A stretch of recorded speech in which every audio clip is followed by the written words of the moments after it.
pitong baitang, ako nga pala si Teacher Jess, ang inyong magiging guro sa video na ito. Na nag-iiwan ng kasibihan, ang wika ay buhay at patuloy na umuunlad at nagbabago. At isa sa mga dahilan nito ay ang paggamit ng panlapi. Panlapi? Panlapi? Ano nga ba ang panlapi? Well, sa video na ito, pag-uusapan natin ang panlapi, salitang ugat at mga ori ng panlapi. Kaya naman, ihanda na ang sarili, ihanda na ang mga panulat at ballpen para kayo'y magsulat at makinig at manood.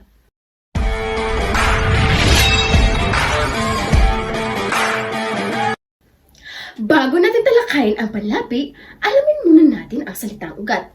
Ano nga ba ang salitang ugat? Well, ang salitang ugat ay isang payak na salita na may kahulugan sa kanyang sarili. Narito ang mga halimbawa ng salitang ugat. Kain, sulat, laro.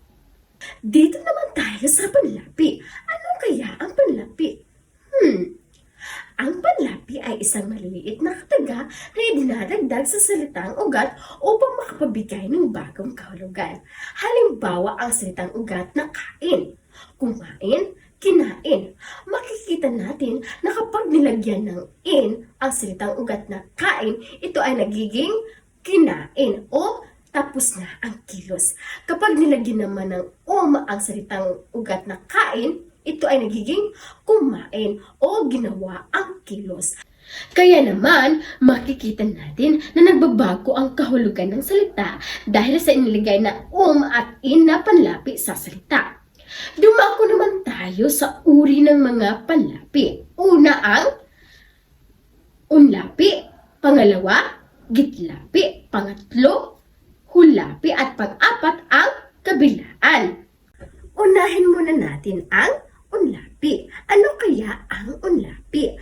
Ang unlapi ay panlapi na inilalagay sa unahan ng salita. Halimbawa, magluto, umalis, masaya. Sa pangungusap, magluto ka ng agahan. Umalis siya ng maaga. Masaya ako ngayon.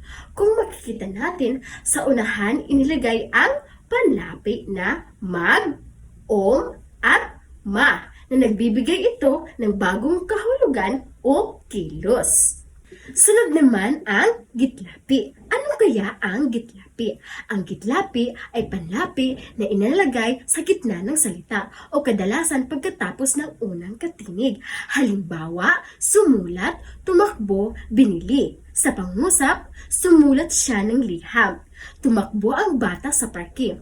Mapapansin natin na sa gitlapi, inilagay sa gitna ang panlapi at kadalasang iginagamit ito upang ipakita ang kilos. Sunod naman ang hulapi. Ang hulapi ay panlapi na inilalagay sa hulihan ng salita. Halimbawa, basahin, kainin. Sa pangungusap, basahin mo ang aklat. Kainin mo ang gulay. Kung mapapansin natin, ang hulapi ay nagbibigay ng bagong gamit o kahulugan ng salita. Huli naman ang kabilaan. Ang kabilaan ay panlapi na nasa unahan at hulihan. Halimbawa, kagandahan, paaralan. Sa pangusap, pinapahalagahan natin ang kagandahan ng kalikasan. Paaralan ang lugar ng pagkatuto. Tandaan na ang kabilaan ay nasa unahan at hulihan inilagay ang panlapi. Dalawang panlapi ang ginamit para mas maging tiyak ang kahulugan. At dyan na nagtatapos ang ating aralin. Tandaan na ang salitang ugat ay pinanggagalingan ng salita at ang panlapi ay nagbibigay dito ng bagong kahulugan o anyo. At ito ay may 4 na uri. Una, ang unlapi, gitlapi, hulapi, at kabilaan. Sana'y matandaan nyo ang lahat ng iyon. Maraming salamat sa inyong panonood. Hanggang sa muli, paalam mga bata!